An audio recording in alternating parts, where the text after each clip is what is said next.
Hello everyone, welcome back to the channel. In this video I'm going to walk you through an easy guide on how to use AnyDesk. So let's get started with the guide.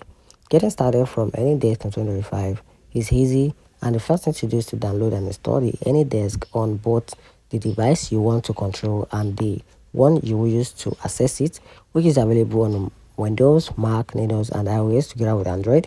So once the app on the remote device to find its unique AnyDesk address, then on your local device enter the address and request a connection. So once the remote user accepts, or if you set up an unattended access, you are connected and ready to control the remote machine. So with AnyDesk, you can smoothly control the remote computer, transfer file, chat, and even use a multiple monitors if supported.